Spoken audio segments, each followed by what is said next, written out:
Pauwi na kami ng Cavite ngayon, guys. Keep on viewing.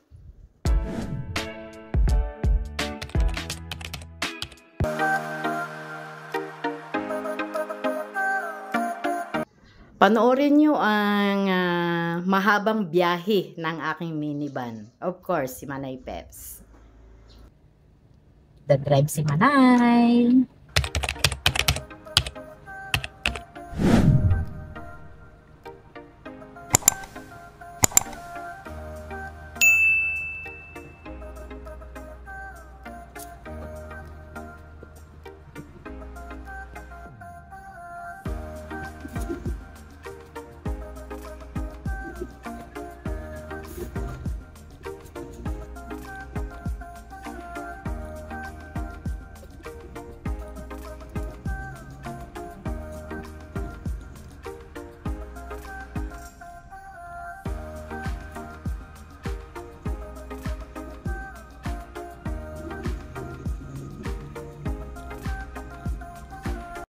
Dito na kami sa Ragay, no?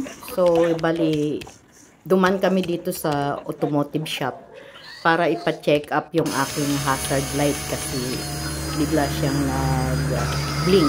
So, kailangan maayos ito bago kami tumuloy ng biyahe. Mabuti na lang at magaling ang mekaniko. Dahil man kami nag-ikot.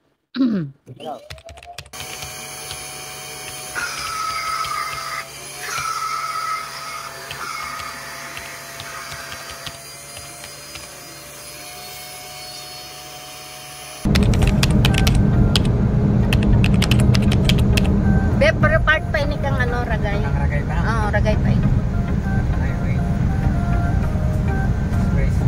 Dahil siya makapaniwala na tulong oras na sana dinalagan sa ano.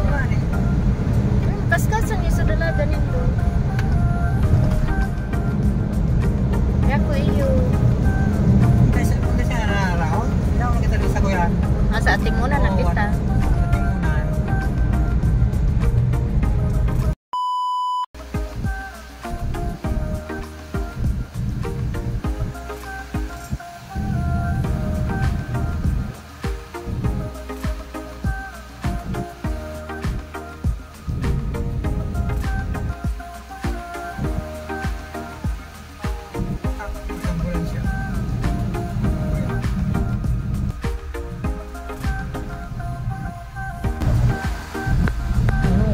Masakat. Dumiretso lang ng 11 minuto hanggang Pan Philippine, Maharlika, Highway. Diretso lang ng ilang minuto.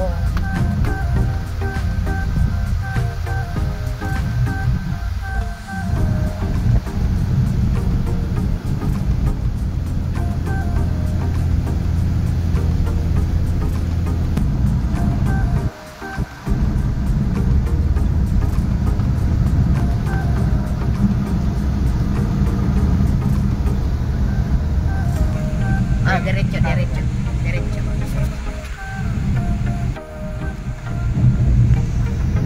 Taon ni pagbumak.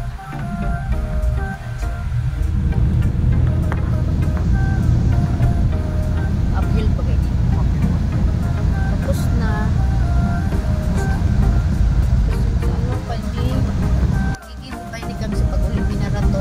So, hindi kami na sala. Well, recommend siya ng waste o. 50 meters away ahead. Dahil patapos. Baka ini yung rough road.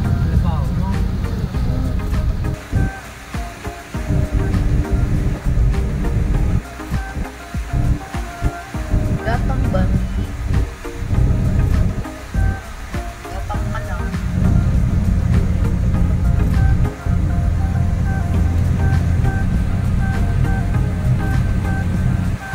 Nakadrive ka lang. Drive ka. Oo, malaki yan. Malaki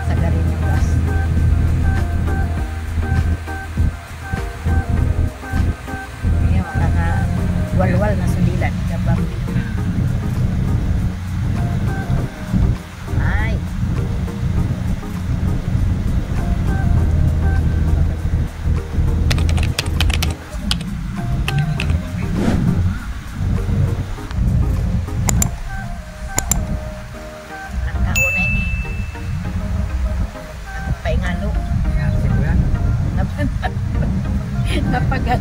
Engineer Bambi. Alam mo ha? Nakala mo ha? Napagal. Pagka. Napagal sa pinsan ni Bambi. Binirit kang accelerator, hiningal. Hindi nga. Ano dyan? Kumaliwa sa Pan Philippine, Maharlika Highway. Alam mo na. Dulo nga si Bambi.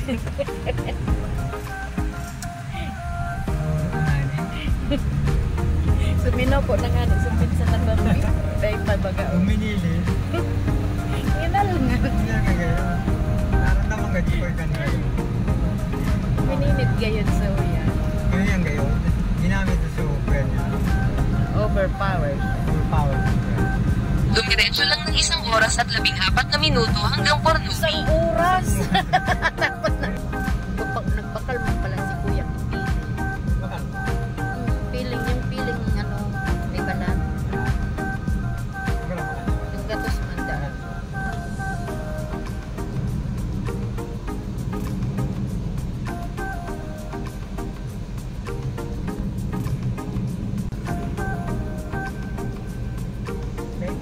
Thank you. Ano, Atimunan na baga. Tuloy po kayo sa Atimunan.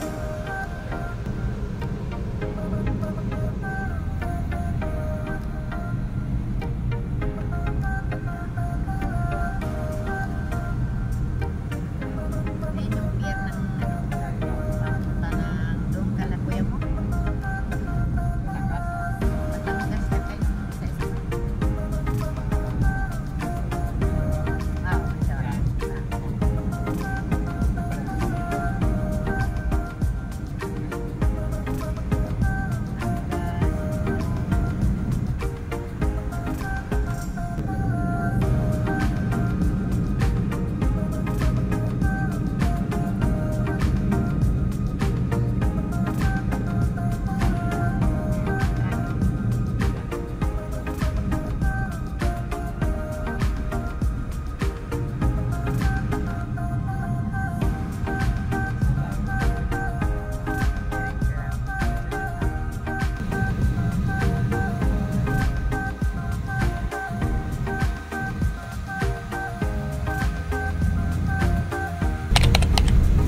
Hindi na bagay yan ay. So, pangalan.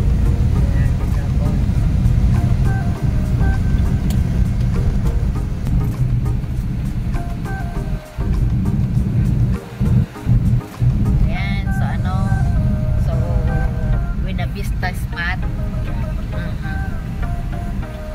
Ako, hindi ko nag-amparalag. Yan, oy. Yan, ani. Luway-luway ka na ha.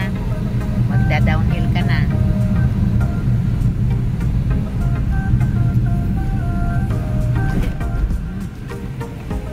Okay na. Downhill. Downhill.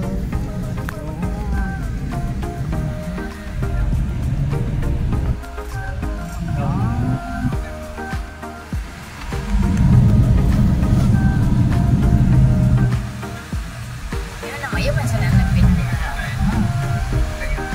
Masarap sa SM.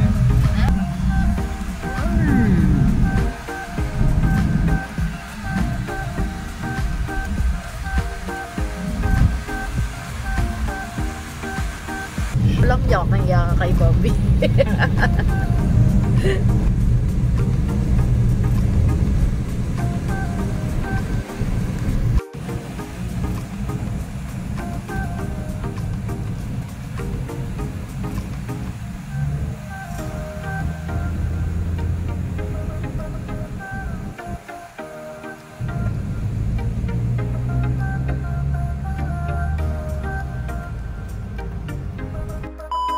Diretso lang ng 11 minuto hanggang E2, South Luzon Expressway, SLEX, North Calamba pass-through lanes.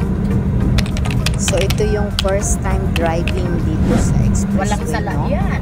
Sa SLEX. So based on the study lang to sa theoretical na ang first lane is yan yung overtaking passing lane. Yung nasa kaliwa ng first lane. At yung nandito kami sa second lane, ito naman yung